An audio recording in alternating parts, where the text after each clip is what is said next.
régimen alimenticio pueden tomar como consejo, pero no sean fanáticos. ¿O no es así lo que están diciendo, hermanos? Entonces ella dice, mira, varias cosas. ¿Está Dios enseñando a su iglesia, reprendiendo sus errores, fortaleciendo su fe, o no lo está haciendo? En el año 2000, cuando nosotros hemos escuchado este mensaje, hermanos, cuando nos dijeron, o se retractan de estos libritos morados, no nos dijeron así expresamente, pero un pastor que vino dijo, ¿cómo puedes descubrir a un fanático? Si están manejando esos libritos morados, tengan cuidado porque es un fanático. ¿Usted tiene un librito morado o no? A esos que tienen esos libritos morados está diciendo que son fanáticos. Y si son fanáticos, ¿son guiados por el Espíritu de Dios? Oremos. Padre amantísimo, gracias Señor porque tenemos el privilegio de poder seguir allegándonos a tu bendita palabra. Señor, que tú nos des sabiduría y entendimiento, que la unción de tu Santo Espíritu pueda estar presente en este lugar. Señor, que podamos a través de tu palabra rastrear no solamente la historia pasada, sino lo que de aquí en adelante nos espera. Señor, que los hermanos que están acá y los que van a escuchar sean bendecidos, que la lluvia tardía pueda caer sobre nosotros. Pedimos todo esto en el nombre de Jesús. Amén. Hermanos, ¿dónde está el versículo que da origen al adventismo? En el libro de Apocalipsis capítulo 10 está la experiencia del movimiento adventista. Entonces, aquí en el versículo 8, porque este versículo estaba profetizando casi 1800 años antes de que ocurra el evento. Y el versículo 8 comienza diciendo, y la voz que oí del cielo habló otra vez conmigo y dijo, ve y toma el librito que está abierto en la mano del ángel que está en pie sobre el mar y sobre la tierra. Quiero preguntar a mis hermanos, ¿el librito que está abierto, qué parte de la Biblia es? A ver, maestros de escuela sabática, ancianos, pastores, ¿qué parte es? Hermanos, en el libro de Daniel capítulo 12, el ángel le dice, Daniel, cierra las palabras de esta profecía, porque están selladas ¿hasta cuándo? Hasta el tiempo del fin. ¿Y cuándo fue el tiempo del fin?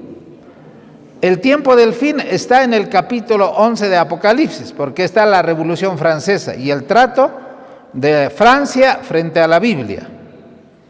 Entonces, cuando escucha la voz del ángel, el que recibe el mensaje, recibe el librito, ese libro ya no está abierto,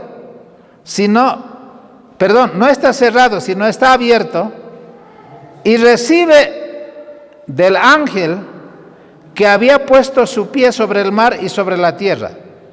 ¿Y quién es ese que pone el pie sobre el mar y sobre la tierra?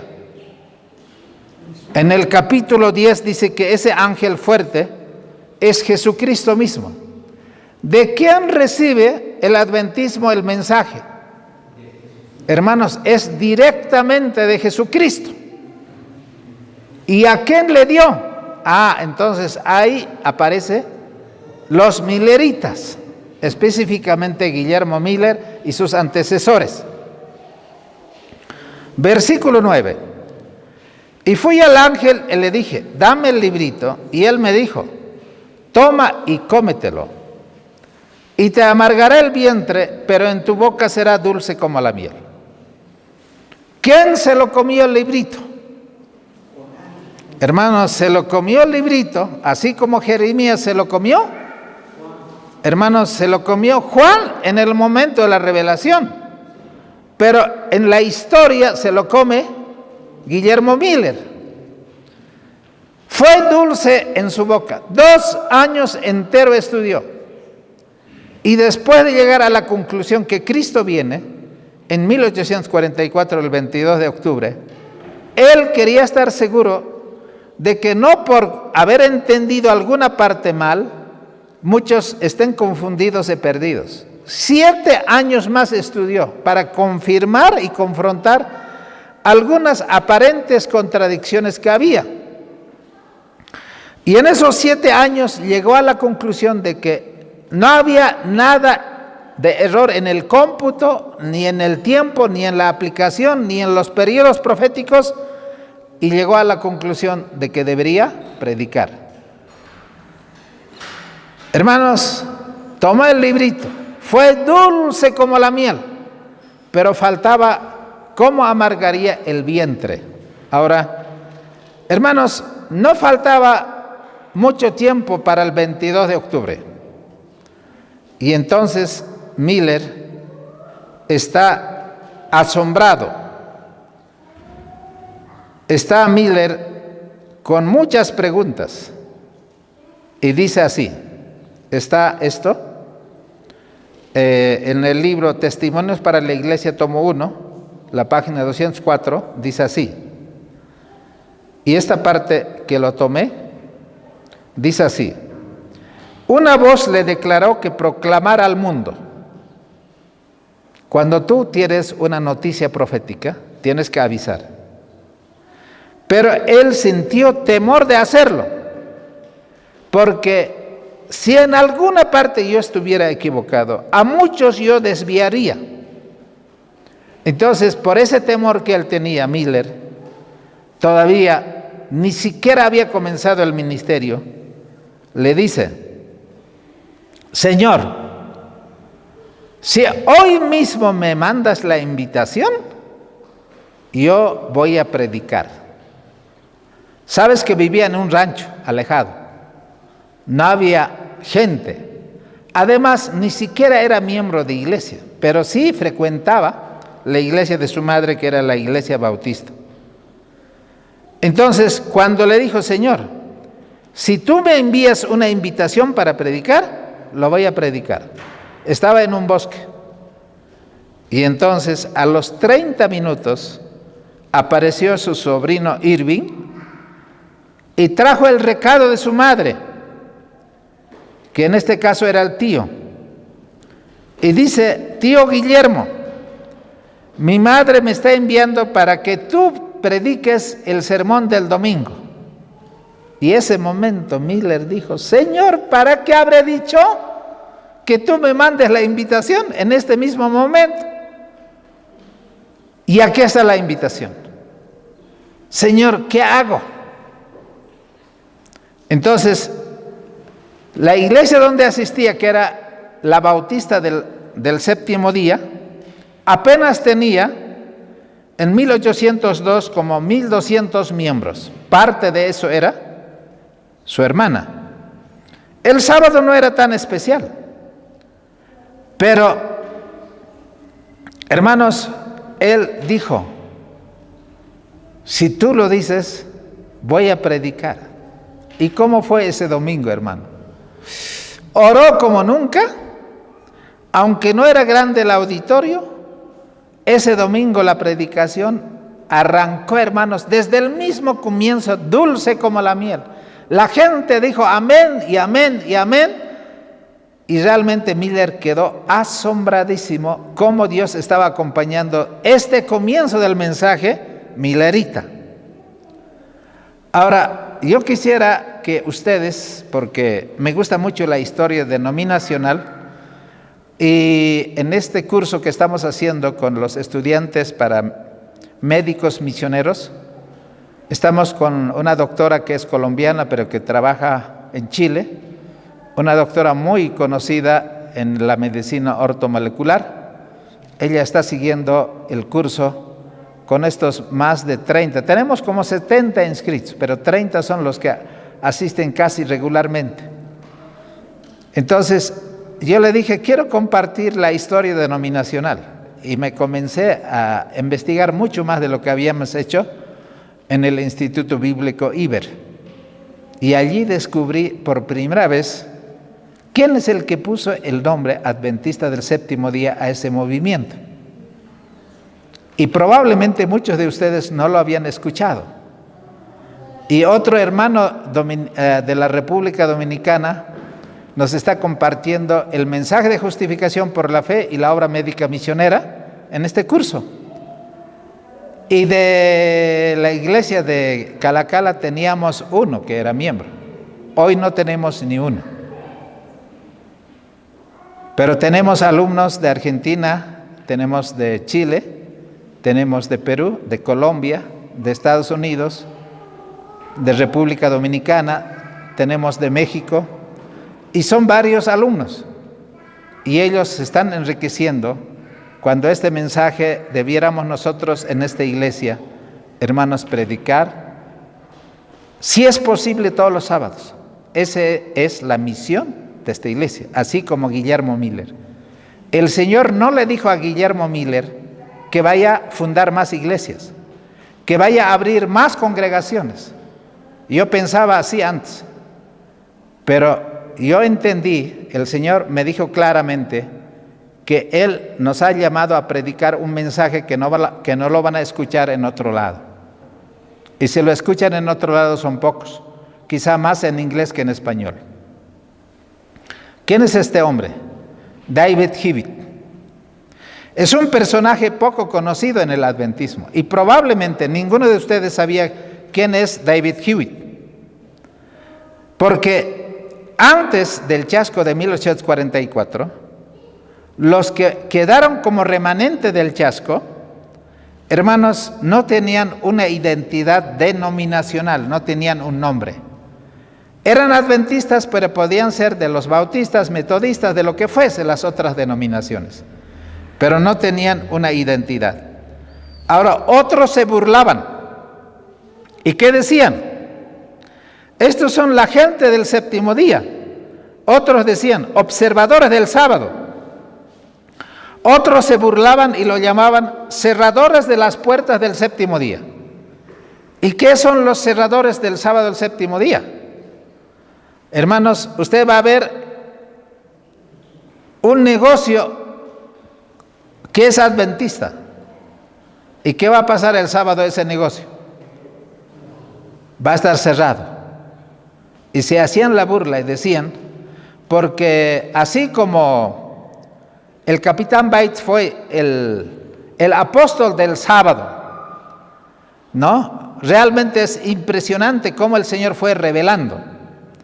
Ahora, ellos tenían que colocar el nombre, pero yo no sé si a ustedes les gustaría llamarlos cerradores del puerta del séptimo día, o simplemente aniquiladores de los negocios, porque no hay negocio que en sábado funcione.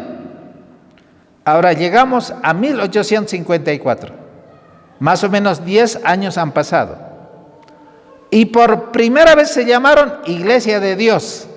Estaba muy contento el pastor Jaime White, porque ellos creían de que debería llamarse la Iglesia de Dios. Pero llegamos a los años 1860 y aparece este hombre, David Hewitt. Él era representante de los laicos y es el que dijo, mira, ¿sabe cómo fue la propuesta de él? Dijo así: propongo que nos llamemos Adventistas del Séptimo Día.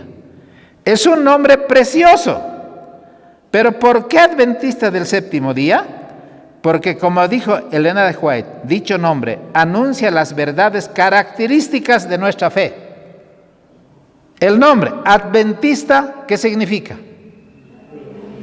Que estamos esperando ¿qué cosa? Juan, ¿qué venida estaba esperando Juan el Bautista? La primera venida de Cristo. Y nosotros, como el tercer Elías, Juan como el segundo Elías, ¿qué advenimiento estamos esperando? La segunda venida de Cristo. Muy bien. Ahora, la sierva del Señor, en Joya de los Testimonios, tomo 1, la página 80, dice así: recibí una revelación acerca de la adopción de un nombre para el pueblo remanente. Se me presentaron dos clases de personas. Una abarcaba las grandes organizaciones cuyos miembros profesaban ser cristianas, pero estos pisoteaban la ley de Dios, especialmente la verdad del sábado, y adoraban una institución que no era de Dios ni bíblica, es decir, el domingo. Al observar el primer día de la semana como reposo del Señor, estaban pisoteando la ley de Dios. Ahora, ella se refiere al movimiento adventista y dice, la otra clase, en la cual había pocas personas, se prosternaban ante el gran legislador, o sea, el creador del cielo y de la tierra. Observaban el cuarto mandamiento. ¿Y cuál es el cuarto mandamiento? Acuérdate del día sábado para santificarlo. Los rasgos peculiares y prominentes de su fe eran la observancia del séptimo día y la espera del aparecimiento de nuestro Señor en el cielo. Por eso, adventistas del segundo advenimiento, hermanos, del séptimo día, es guardadores del sábado. O sea, nuestro nombre es un mensaje directo para el mundo evangélico y católico. El conflicto se desarrolla entre los requisitos de Dios y los de la bestia, que en este caso es el catolicismo. El primer día, institución papal que contradice directamente al cuarto mandamiento, ha de ser usado todavía como una prueba para la bestia de dos cuernos. Y entonces la solemne amonestación de Dios declara la penalidad en que incurren los que se postran ante la imagen y ante la bestia y su imagen. Beberán del vino de la ira de Dios y que es derramado sin mezcla en la copa de su indignación. No podemos elegir otro nombre, porque el nombre adventista del séptimo día es la que expresa nuestra fe y nos señala como pueblo cuál es nuestro mensaje. El nombre adventista del séptimo día es una reprensión permanente para el mundo protestante. En él se halla la línea de demarcación entre los que adoran a Dios y los que adoran a la bestia. Hermanos, ese es el mensaje. El nombre adventista del séptimo día representa esos verdaderos rasgos de fe y debe ser una respuesta para aquel que se pregunta. Queridos hermanos, cuando las iglesias evangélicas de aquel entonces querían probar todo solo con la Biblia, pero cuando un adventista le preguntaba al hermano evangélico, ¿dónde dice que debemos guardar el domingo? ¿Hay siquiera un versículo que diga que hay que guardar el domingo? No hay. Algunos argumentan Apocalipsis 1:10. Dice que Juan estaba en el día del Señor en la isla del Patmos. ¿Pero el día del Señor es el domingo? No. Según Isaías 58, mi día santo, hermanos, es el sábado. Ahora, ¿cómo Dios inspiró a los profetas? Cuando ustedes ven en el libro de Apocalipsis, a ver, por ejemplo, vayamos al capítulo 9. Por favor, vayan allí. Cuando estamos analizando la quinta trompeta y la sexta trompeta, dice así: el quinto ángel tocó la trompeta y vi una estrella que cayó del cielo. Hermanos, hay dos verbos que utiliza los profetas, especialmente Juan. Dice, oí el número de los sellados era 144,000. ¿Dónde está eso? Apocalipsis 7, mira, a ver, vayan. Dice, versículo 4, ¿están allí? Muy bien, dice, y oí el número de los sellados, ¿cuánto? 144,000. ¿Qué sentido utiliza el profeta? El oído, escuchar. Pero en el versículo 9 dice, después de estas cosas miré. ¿Qué sentido está usando? La vista, el ojo. Ahora, cuando él ve, Juan, cuando ve o cuando escucha, hermano, no cuestiona, no pregunta. probablemente ni lo entienda. Porque cuando en el Apocalipsis capítulo 1, a ver, por ejemplo, vayan conmigo, dice así, capítulo 1,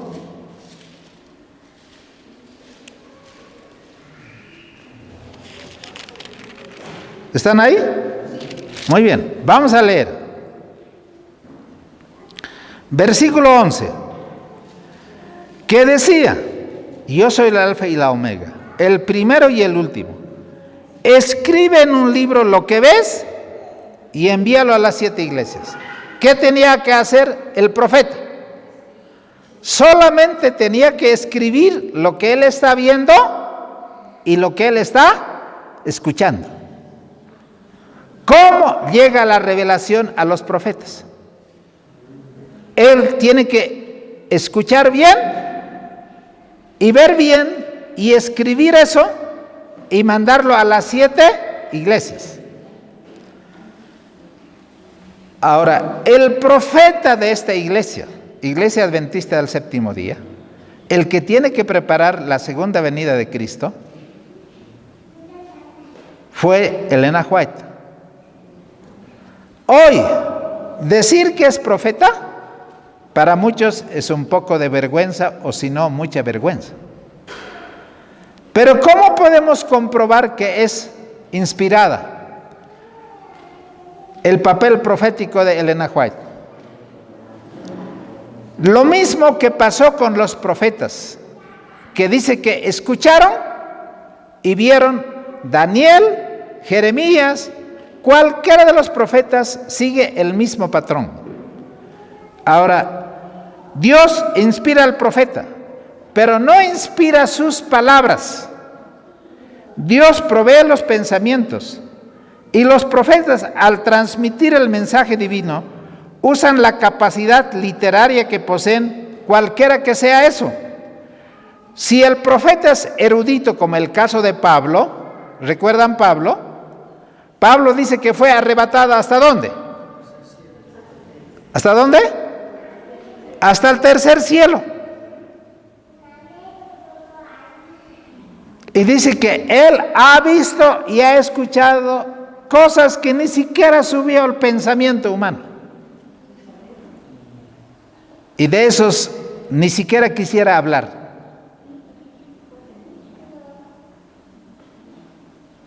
Él escogió ser arrebatado hasta el tercer cielo.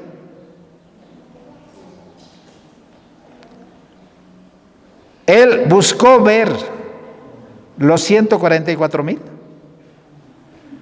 Él buscó ver las 4 bestias, ¿no? El profeta va a utilizar lo que está escuchando, lo que está viendo. Si su lenguaje de Pablo es tan rico, porque Pablo realmente fue un hombre muy instruido, no solamente en un lenguaje, sino en el griego, en el hebreo y probablemente en el latín. Y como era un hombre muy culto, escribió, hermanos, ustedes lean Romanos, lean Gálatas.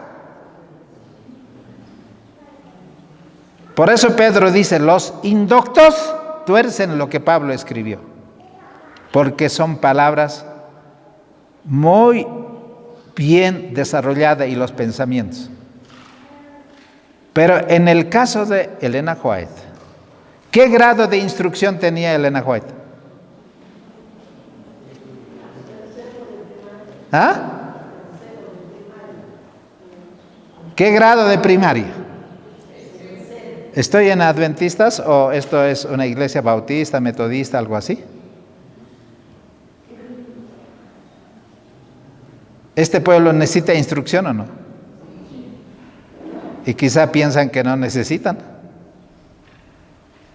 Segundo de primaria nada más. A ver, a un niño de segunda primaria hazle redactar una redacción como consejo sobre régimen alimenticio. Utiliza términos médicos.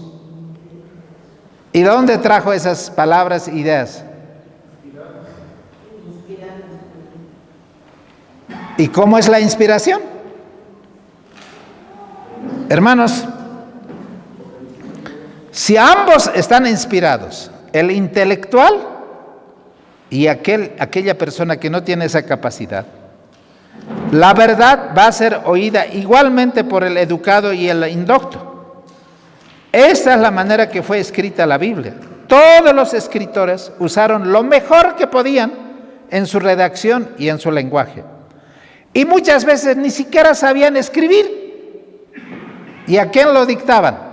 ¿Quién tenía su amanuense? El que se lo redactaba lo que él hablaba. ¿Cuál de los profetas? Yo no sé qué haremos con estos hermanos, que estamos tantos años y no recordamos quién es el que tenía su secretario, que escriba. Hermanos, la revelación es el proceso de revelar. Inspiración destaca el acto divino que descubre la información. Los adventistas del séptimo día creen que este mensaje o contenido divinamente revelado es infalible y es lo que está autorizado. ¿Recuerdan ustedes el Salmo 119, 105? ¿Qué dice? Lámparas a mis pies. Hermanos, Pablo escribe lo mismo que lo que está diciendo Salmos. En 2 Timoteo 3:16. Toda la escritura es. Ahora, yo quiero preguntar, los testimonios para predicar el mensaje, preparar el camino para la segunda venida de Cristo, para el movimiento del tercer Elías, ¿son inspiradas también o son medio inspirados? ¿Qué piensan ustedes? ¿A quién utiliza Dios? ¿Recuerdan ustedes? A ver, iremos como muestra nada más, porque tenemos que avanzar, porque si no, no vamos a desarrollar toda la clase. Vamos a ir al libro de Daniel capítulo 8. A ver, vayamos un ejemplo. ¿A quién utilizó Dios aparte de que Él inspiraba y revelaba? Daniel capítulo 8, versículo 16 dice así: y oí una voz de hombre entre las riberas de Ulaí que gritó y dijo: Gabriel, enseña a esta la visión. Ahora, pregunto, ¿había un ángel para el profeta Daniel para que le indique, que le explique, que le enseñe lo que él necesitaba escribir o no? Lo mismo fue para Juan el apóstol, el que escribió el Apocalipsis. ¿Había un ángel o no? Muy bien. Ahora, ¿la sierva del Señor también tenía un ángel o no? ¿O es que ella solo se inventó y lo escribió nomás porque le dio la gana de escribir, como Gabriel García Márquez, por decir? No, no fue así. Entonces, ese ángel revela a Zacarías, lo que esta mañana estudiamos, cómo va a ser el nacimiento de ese niño llamado Juan y cuál va a ser la obra. ¿Y qué tiene que hacer Zacarías? Tiene que aceptar nada más y cumplir lo que el ángel está diciendo. Y esa voz de ángel tiene que recibir como la voz de Dios o no. O tiene que decir Zacarías: Señor, háblame directamente tú y no a través de Gabriel. ¿Así es? No. Ahora, aquí hay un problema. La mayoría del pueblo desarrollado adventista, el mundo intelectual, cuestiona el don profético de la iglesia. Ellos dicen: estos libros son para la gente del tercer mundo. ¿Y quiénes son los del tercer mundo?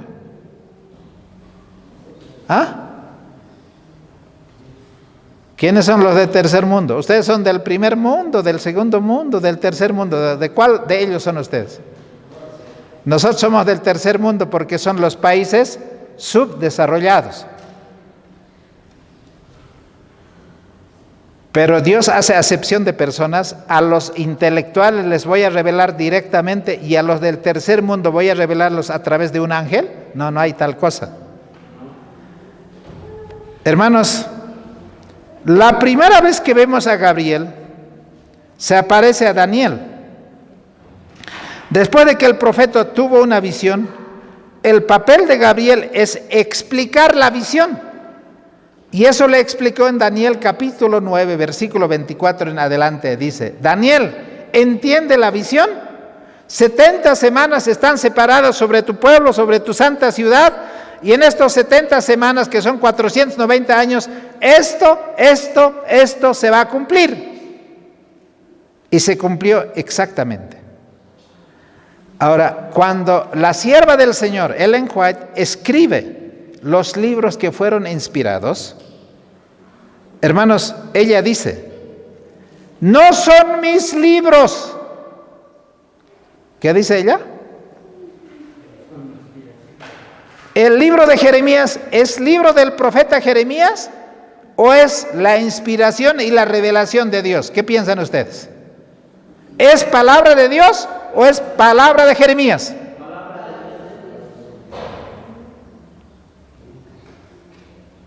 Bueno, yo tengo que confrontarlos a ustedes para que realmente se den cuenta, a ver si somos realmente o no lo somos.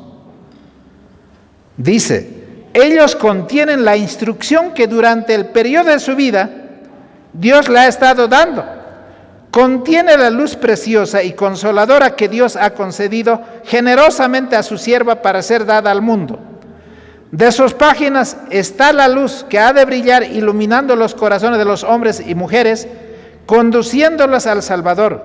El Señor me ha señalado que estos libros han de ser esparcidos por todo el mundo. Hay en ellos verdad que para el que la recibe es sabor de vida para vida. Son mensajeros silenciosos de Dios. En lo pasado han sido los medios en su mano para convencer y convertir a muchas almas. Muchos los han leído con ávida expectativa. Por medio de su lectura han sido guiados a ver la eficacia del sacrificio de Cristo y confiar en su poder. Ahora ella dice en otra parte, está esto en Testimonios para la Iglesia, tomo 5, la página 63. Dios os ha hablado por medio de un instrumento de barro. ¿Quién es ese instrumento de barro? Hermanos, ¿por qué tienen miedo? ¿Quién es ese instrumento de barro? ¿Jeremías también era un instrumento de barro o no? ¿Daniel también? Hermano, ¿y por qué tenemos que hacer una diferencia? Ahora dice, ¿podéis decir que esta comunicación era solamente una carta? Sí, en efecto, era una carta. ¿Hubo cartas en el pasado o no? ¿Que eran inspiración? Hermano, yo les podría mostrar cuántas cartas habían, como decretos. Pregunto, ¿la carta que escribió Pablo a Tito y a Timoteo eran simplemente cartas? ¿O eran la palabra revelada y inspirada de Dios? Cuando usted lee a Timoteo, ¿cómo lo lee? ¿Tito está diciendo o está diciendo la palabra de Dios dice así? ¿Por qué tenemos que ser crudos con otros y con otros no de la misma manera? Estoy hablando, hermanos, a un público adventista. Espero que me entiendan. En esas cartas que yo escribo, en los testimonios que os rindo, os presento lo que el Señor me ha presentado a mí. Ella escribía la carta y esa carta era la voz de Dios. Eso es lo que le inspiró. Ahora, ella pregunta, ¿o esas cartas son inspiradas por Dios o no son inspiradas por Dios? Y si no son inspiradas por Dios, es inspirado por Satanás. ¿Qué dice la nueva teología? Son medio inspirados. Sirven como consejo. Régimen alimenticio pueden tomar como consejo, pero no sean fanáticos. ¿O no es así lo que están diciendo, hermanos? Entonces ella dice, mira, varias cosas. Está Dios enseñando a su iglesia reprendiendo sus errores, fortaleciendo su fe, o no lo está haciendo? Ahora, yo quiero ir un poco más incisivo. A ver, atiendan, no se distraigan. La iglesia a nivel mundial, especialmente de habla hispana, ¿necesita esas reprensiones así con toda claridad o no? ¿Y dónde van a escuchar?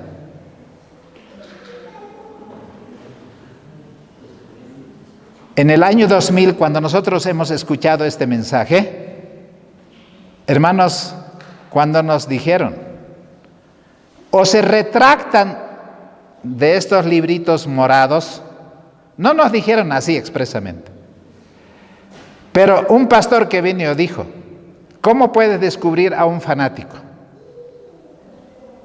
Si están manejando esos libritos morados, tengan cuidado porque es un fanático. ¿Usted tiene un librito morado o no? ¿Tienes o no tienes? ¿Sí? Pero no digamos así como, hermano, a un alumno que quizás ni siquiera ha leído su lección y no puede ni responder. A esos que tienen esos libritos morados está diciendo que son fanáticos. Y si son fanáticos, ¿son guiados por el Espíritu de Dios? No. Y Elena White está preguntando, ¿o estos mensajes son de Dios o son de Satanás? Voy a leer. ¿La obra es de Dios o no lo es? Dios no hace nada en sociedad con Satanás. Mi obra lleva la estampa de Dios o la del enemigo. No hay medias conclusiones en el asunto. Y como no hay estas predicaciones, Dios no solamente ha levantado en Bolivia la iglesia de Calacala, porque en la iglesia de Calacala no hemos dado un sermón para que alguien predique.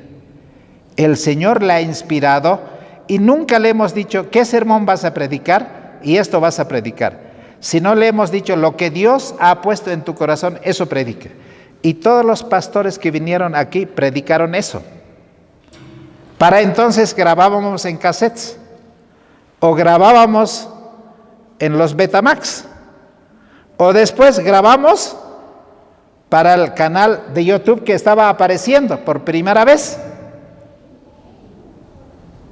Y la gente, ustedes se van a dar cuenta, por ejemplo, los temas grabados para el canal de Shaino Media, del hermano Brento, ¿fue apreciado esos mensajes o no? ¿Fueron reconocidos que es un mensaje completamente adventista o no? Pero Brenton se fue y nos tocó a nosotros llevar otro canal, Pilares de Nuestra Fe. Esta iglesia debería haber llevado ese canal. Esta iglesia está puesto para predicar ese tipo de mensajes, la Biblia y los testimonios, cosa que en otro lado no tienen esa libertad y aquí tenemos esa libertad. Y negarnos a hacer eso, hermanos, es realmente estar ciego. Y no saber cuál es la misión de la iglesia, hermanos, que Dios tiene para este tiempo, es estar confundidos o no tener cuál es la misión que Dios nos ha dado en esta generación.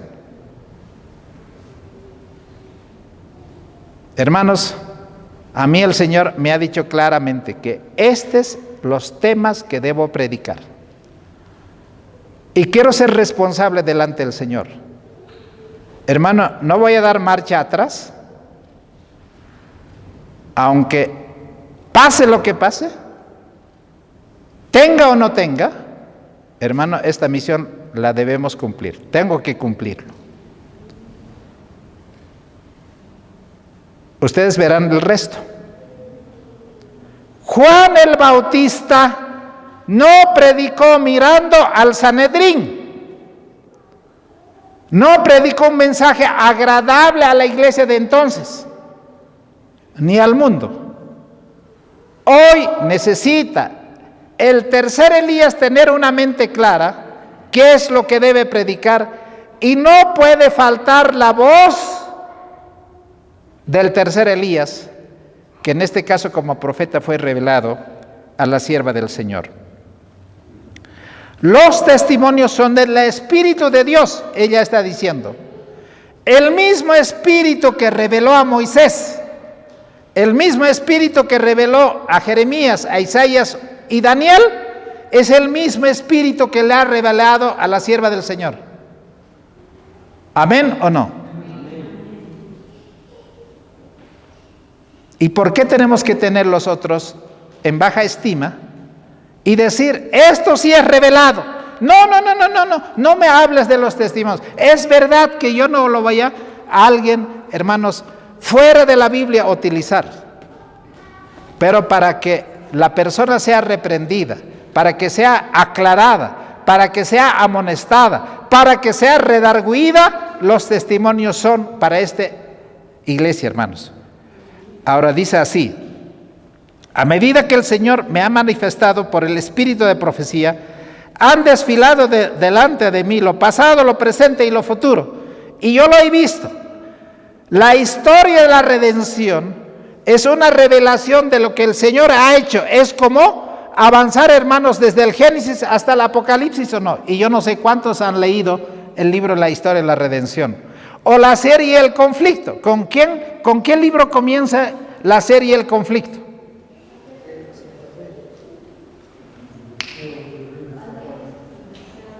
¿Qué hacemos con este pueblo? ¿Así estamos bien? ¿Y así queremos continuar? ¿Así queremos avanzar, hermanos, que esta iglesia es uno más del montón? ¿O somos una iglesia peculiar, totalmente distinto, con un mensaje claro? La serie El conflicto, patriarcas y profetas, profetas y reyes, deseado a las gentes, hecho de los apóstoles, conflicto de los siglos, es la historia de la redención. Y el librito de la historia de la redención es un resumen de esos 5 libros. Pero si usted no lee, no estudia y no predica eso, ¿cómo quiere ser el tercer Elías? Estarán diciendo, este viene a reprendernos nomás, ¿y por qué no bajará su tono de mensaje? Me han sido mostrados rostros que nunca había visto. Años más tarde lo vi personalmente y ya eran caras conocidas. ¿Quién le puede revelar eso? Ella dice, yo ese rostro ya lo he visto. Eso yo lo vi en una visión anterior. Él es tal y esto es tal. ¿El diablo hace eso o Dios está haciendo a través de una persona? Esta ha sido mi obra durante muchos años. Un poder me ha impelido a reprobar y reprender males en los cuales no había pensado. Nunca pensé reprender a alguien, pero cuando el Espíritu de Dios vino y yo lo tuve que enfrentar. Hermano, ¿acaso no le enfrentó al médico más famoso de aquel entonces? ¿Cómo se llamaba? Kellogg.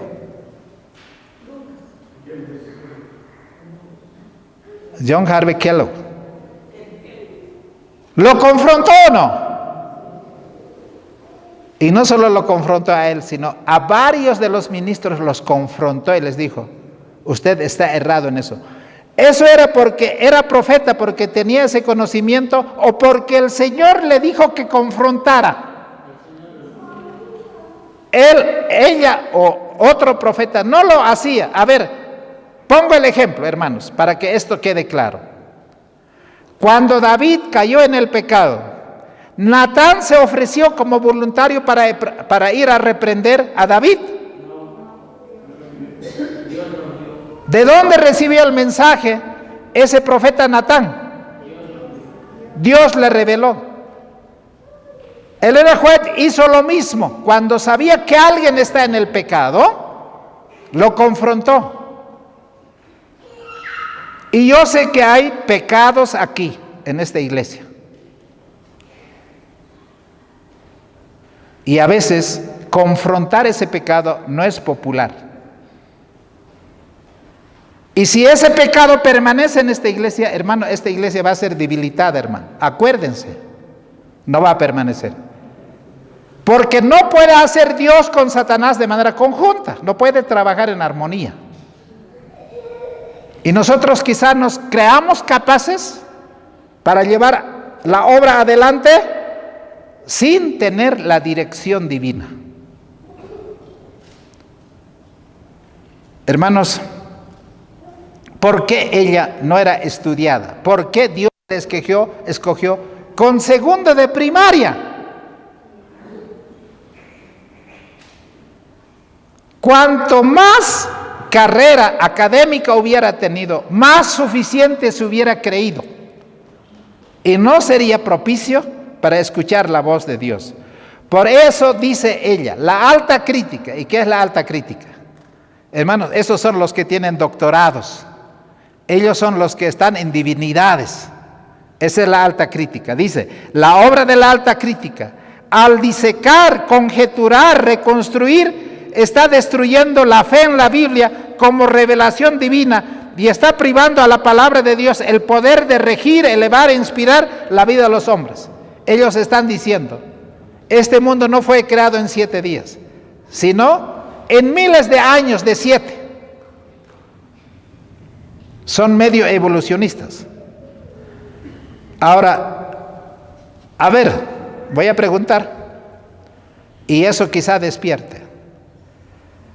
¿El Señor le llamó de buenas y a primeras a Elena White o hubo otros llamados antes que ella? ¿A quién le llamó primero? Ahí ya quedaron aplazados, hasta ahí llegaron. Y somos adventistas. Y creemos que podemos distraernos en la tarde haciendo otras actividades y no instruyendo al pueblo. El nivel de estudio de esta iglesia debe subir. Hermanos, dejemos de hacer una iglesia más o menos parecido evangélico, no. Aprendamos a manejar la espada de la palabra. Anoten, William Foy fue un hombre. Ahora, ¿por qué Dios escogió a un primero? Para entonces, ¿cuál era el problema? ¿En Estados Unidos había la segregación racial o no? ¿Y cuán terrible es el pueblo? ¿Un negro podía ser profeta, hermanos, entre los blancos? Y el pobre hombre tenía complejos y Dios le llamó a William Foy. Él era de Maine y luego se fue a Boston y se convirtió en 1835, 9 años antes, bajo la predicación de Silas Curti primero, y se involucró en el movimiento adventista anticipando el regreso de Jesús a principios de 1840. William Foy recibió 4 visiones antes de 1844. ¿Cuántas visiones recibió William Foy? ¿Cómo se llama el hombre? William Foy. Muy bien, aquí está, me gusta ya. Ahora, contamos con sus relatos escritos en las 2 primeras visiones, pero nos basamos en fuentes secundarias, en particular lo que escuchó el pastor Longborough para la tercera visión. Las visiones siguen un orden lógico, comenzando de forma general y volviéndose más detallada. La primera visión abarca la experiencia victoriosa final de los creyentes fieles. La segunda trata principalmente sobre el juicio y nuestra preparación para ese juicio, mientras que la tercera visión destaca los acontecimientos en la tierra antes de la segunda venida de Cristo, y la cuarta visión solamente fue mencionada. Ahora, ¿qué hizo William Foy? Él era muy consciente de los desafíos personales que le tocaba ser profeta como Elena White, antes de Elena White. Porque se preguntaba, ¿por qué Dios no usaba a alguien con mayor nivel educativo o de un estatus social diferente al mío. ¿Por qué un negro? A pesar de los enormes problemas de su época, la esclavitud y los prejuicios raciales que lo afectaron directamente, por esos temores, él dejó de lado y compartió con los creyentes adventistas que eran morenos lo que él creía. Ahora, hermanos, aquí hay bolivianos, la mayoría son bolivianos, algunos colombianos y quizá algunos de otro país. Hermanos, ¿debemos quedar chiquitos porque somos bolivianos? Es verdad que somos chatos de estatura, ¿no? Eso, hermanos, nos debe privar que Dios no nos puede utilizar o nos puede utilizar, hermanos. ¿Qué es lo que Dios espera o qué es lo que Dios está buscando para que seas tú utilizado? En esta iglesia no solo necesita un predicador. Ojalá todos fueran profetas. ¿Tan pronto se terminaría el mensaje o no? Pero ¿quién quiere asumir esa tremenda responsabilidad? William Foy se corrió. ¿Y sabes qué dijo? Dijo, mejor que pelear con el movimiento milerita y el movimiento abolicionista, el movimiento adventista podía acoger en el sur, pero en la parte del norte donde estaban blancos era muy difícil y él se desanimó. Ahora quiero preguntar a mis hermanos, esta iglesia para mí es una iglesia especial. Y yo no sé cuánto tiempo Dios me va a dar de estar aquí. Pero si no hubiera lugar aquí, hermano, hay tantas puertas abiertas. Y lo vamos a seguir haciendo donde el Señor nos mande.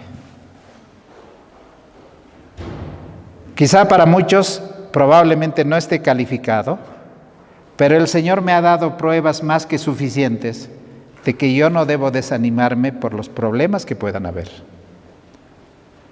Y no estoy diciendo que yo solo soy inspirado, hermano. Yo pienso aquí quizá los nuevos van a ser los primeros que van a avanzar mucho más rápido que los antiguos. Por eso es importante que nosotros, hermanos, tengamos en cuenta. ¿Quién era entonces el primer hombre llamado para ser profeta del tercer Elías, como en lugar del tercer Elías? William Foy. Ahora, el segundo hombre se llamaba Hazen Foss. Eso es lo que ya varios conocen. Es triste y nos enseña lecciones que debemos tener presente.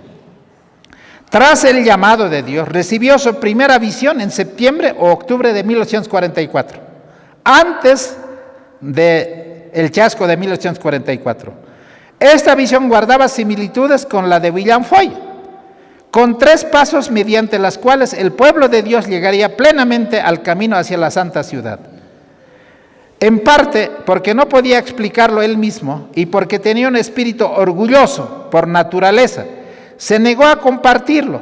Foss era pariente en directo de Elena White. Su hermano se casó con Mary, la hermana de Elena White. En una carta a su hermana fechada el 22 de diciembre de 1890 escribió: ¿sabes que Hazen Foss tuvo visiones una vez? Tenía una fe firme en que Cristo vendría en 1844.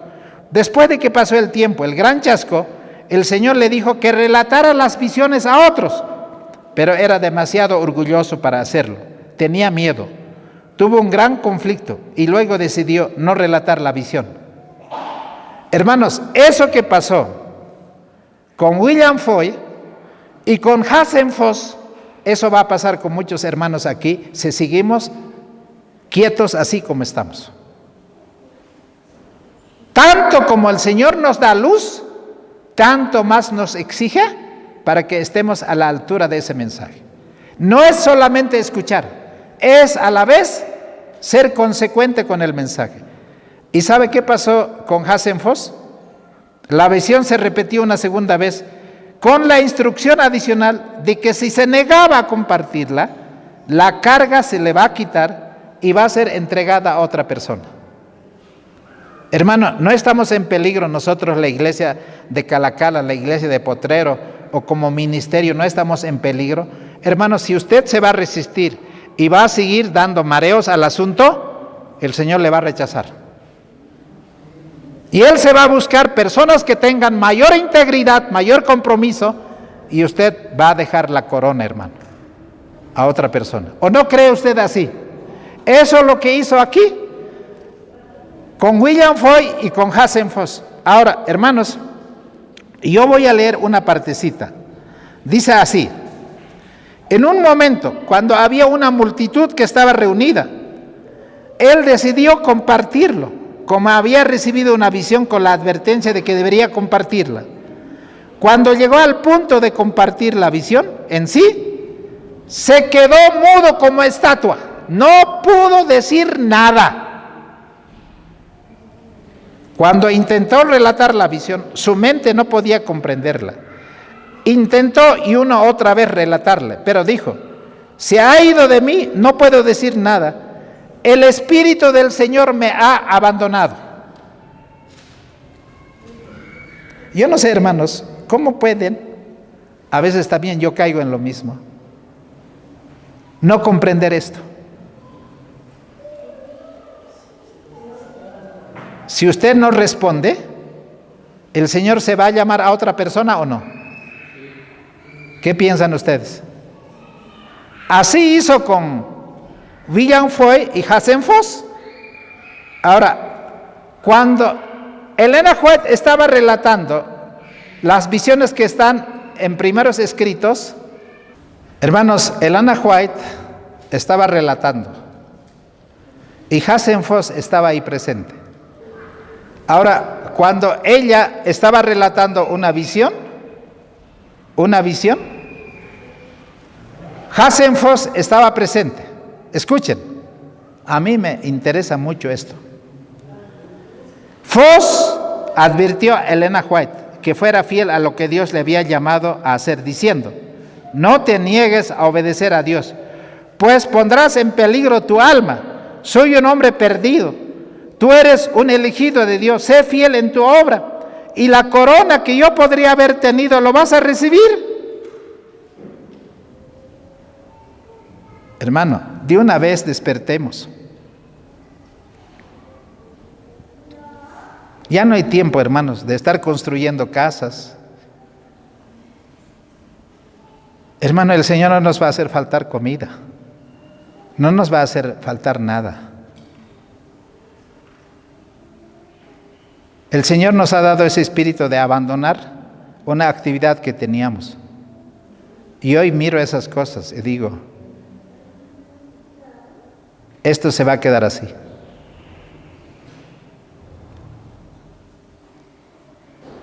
Hermanos, ¿qué es lo que nos espera? A pesar de que Elena White apenas tenía 17 años, una chiquilla, una adolescente, una niña muy enferma, porque la amiga que le tiró una piedra le rompió todo el tabique, una enfermiza tan flaca, por eso se escribió de ella: débil entre las débiles. ¿A quién se escogió después de, hermanos, William Foy y Hasenfos? A una mujer sin instrucción, a una mujer débil, enfermiza. Pero a través de eso magnificó la obra, hermanos, el Señor, ¿o no? ¿Y por qué podemos ser tan duros, ingratos para el Señor? Ella dijo en diciembre de 1944, cuando Dios le dio la visión: ¿quién la escucharía ella si la voz que utilizaba Elena White apenas se le puede escuchar como susurro?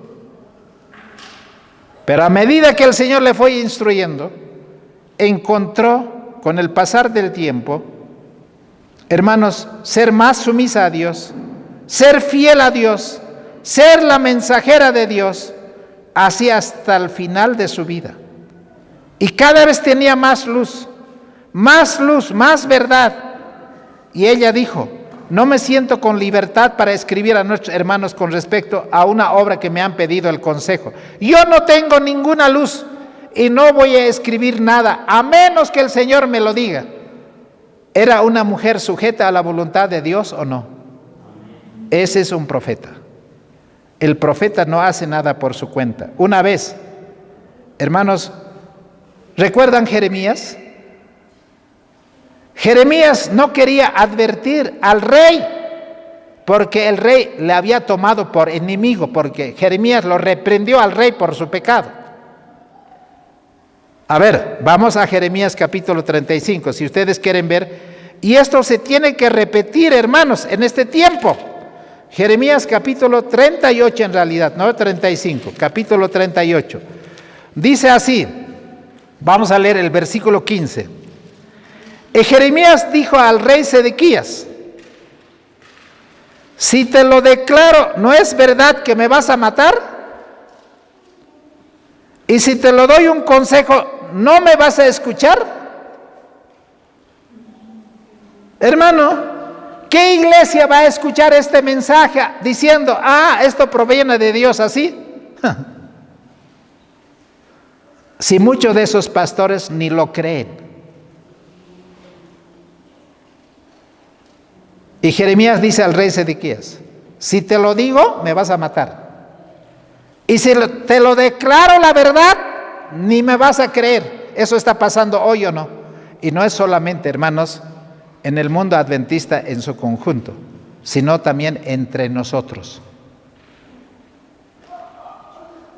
Si la reforma pro salud es una verdad, practiquémosla pues. ¿Para qué vamos a andar a medias? ¿O está bien a medias, hermano? No puede haber a medias. Versículo 16. Y el rey Sedequías juró en secreto a Jeremías diciendo: vive Jehová, que nos hizo esta alma, que no te mataré ni te entregaré en mano de estos varones que buscan tu vida. Pero él cumplió esa palabra, hermanos. Estudien. El versículo 17, mira, dice así: entonces dijo Jeremías a Sedequías: así dice Jehová, Dios de los ejércitos, Dios de Israel: si en verdad te pasas a los príncipes del rey de Babilonia, tu alma vivirá. ¿Cómo un profeta puede decir, hermano, entrégate a los babilonios, te va a ir bien? Sensatamente, ¿qué esperaría un rey del pueblo de Dios? Dios va a venir en tu ayuda y tú vas a vencer a los de Babilonia. Eso es lo que sería lo más sensato. Pero Dios no obra de acuerdo al oído que quiere escuchar la música. Dios obra en su sabiduría, que, hermanos, dice tal cual es, por más duro que sea. Si en verdad te pasas a los príncipes del rey de Babilonia, tu alma vivirá, y esta ciudad no será puesta a fuego, y vivirás tú y tu casa. No le iban a sacar los ojos al rey, iba a librar su esposa, sus hijos. Pero si no te pasas a los príncipes del rey de Babilonia, esta ciudad será entregada en manos de los caldeos y le prenderán fuego y tú no escaparás de sus manos. ¿Dura el mensaje o no? ¿Qué quieren, hermanos? Un adventista, escuchar un mensaje de sobadas, hermanos. Un mensaje que, hermano, a ti te queda bien. Estas horas están pasando, son horas solemnes. Ahora el rey Sedequías dijo a Jeremías: tengo temor de los judíos que se han pasado a los caldeos, no sea que me entreguen en sus manos y me escarnezcan. Pero Jeremías dijo: no te entregarán, te ruego que obedezcas la voz de Jehová, que yo te hablo, y te irá bien y vivirá tu alma. Pero si rehusas salir esta es la palabra que me ha mostrado Jehová. Y aquí que todas las mujeres que han quedado en casa del rey de Judá serán llevadas a los príncipes del rey de Babilonia, y ellas mismas dirán: te han engañado y han prevalecido contra ti. Tus amigos hundieron en el cieno tus pies, se volvieron atrás. Sacarán pues todas tus esposas y tus hijos a los caldeos, y tú no escaparás de sus manos, sino que por mano del rey de Babilonia serás apresado, y esta ciudad será quemada a fuego. Hermano, yo les pregunto, ¿suavito el mensaje de Jeremías al rey Sedequías? ¿Y qué quieren escuchar aquí? ¿Un mensaje suavito?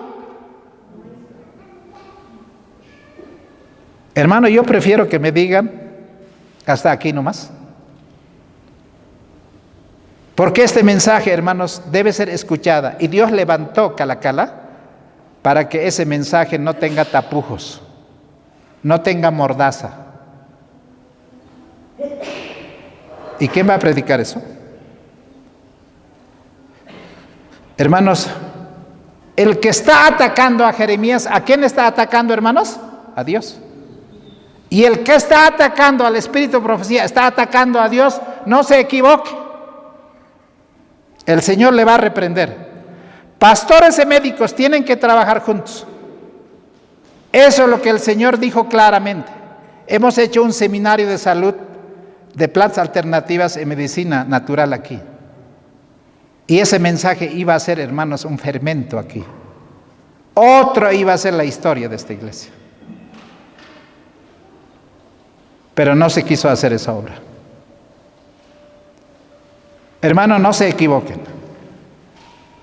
El Señor va a pedir cuenta a cada uno de ustedes. Y nosotros vamos a ser responsables. Hoy estoy viendo, hermano, un hermano que vino aquí. Hermano, no tenía ni camilla, esa hermana, en su casa. Y quería hacer la obra médica misionera. Una parejita. Se sanó de varias enfermedades, pero estaban siguiendo un curso, hermanos, de los Callahuayas. ¿Conocen eso?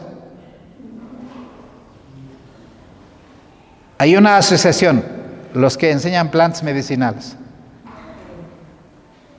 Pero cuando escuchó que había aquí un seminario, vino, me llamó y le dije que venga. ¿Sabe qué pasó con esa parejita? Está en Santa Cruz. Vino a la otra iglesia donde se hizo el taller de terapias alternas. Se preparó. Hoy, hermanos, de ese taller se fue con una camilla que le regalaron. Cargado su camilla. La última camilla, una de las buenas. Hoy, ¿qué está haciendo ese hermano?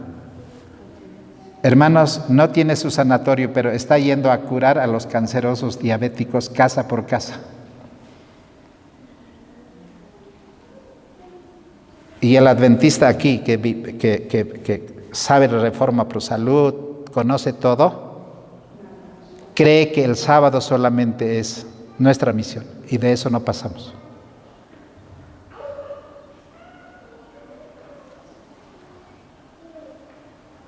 ¿Qué quieren que les diga, hermanos? No solo aquí, sino muchos ministerios independientes están buscando una vida cómoda para continuar en esto. Quiero terminar. Es inspiración divina. Donde hay una iglesia debe haber un médico misionero y un pastor. Y los dos deben trabajar, ¿o no? Inspiración divina. Y les puedo mostrar las citas, que los tengo aquí, pero por cuestión de tiempo tengo que terminar. Hermanos, el sistema educativo, Madison fue inspirado por Dios. Hermanos, hay una escuelita que están haciendo, no les voy a decir dónde. Están haciendo una escuelita tipo Madison, la escuela de Madison.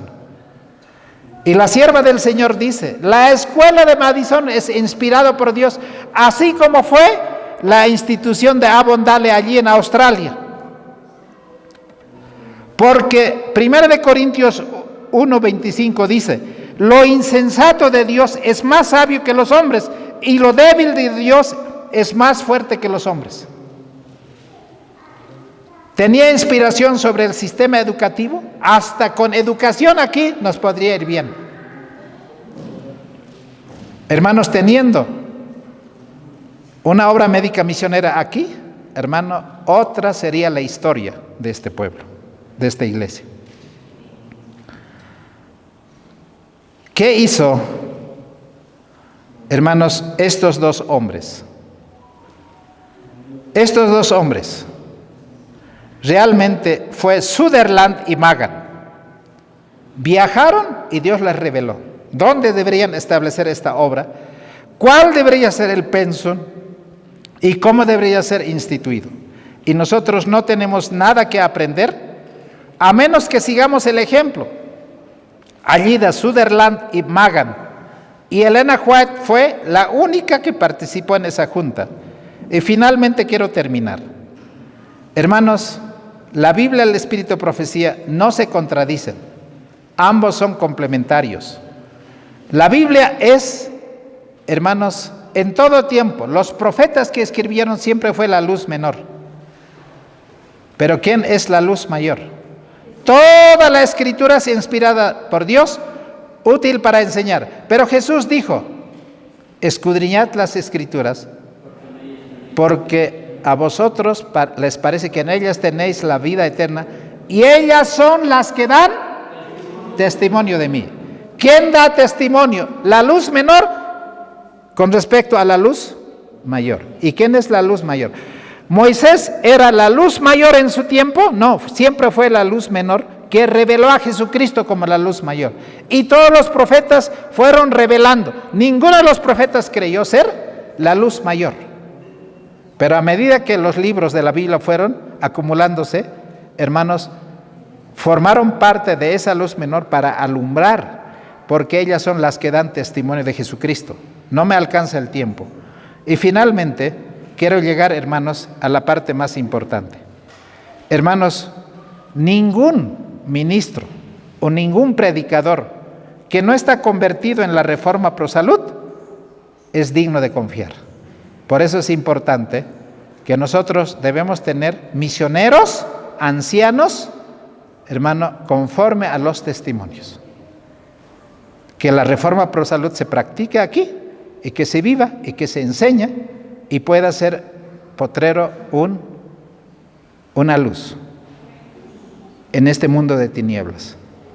Y este lugar puede ser una referencia para la gloria de Dios y no para nosotros, porque nosotros no somos nada. ¿Cuántos dicen amén? Hermano, yo sé que es duro la palabra, especialmente para los que están en las redes sociales. Por favor, oren, entiendan, no se ofendan. Pero hermanos, el Señor quiere que en este tiempo, de lo poco que queda, aprovechemos sabiamente el tiempo. Amén, hermanos. Amén. ¿Podemos orar? Que el Señor nos bendiga. Vamos a orar.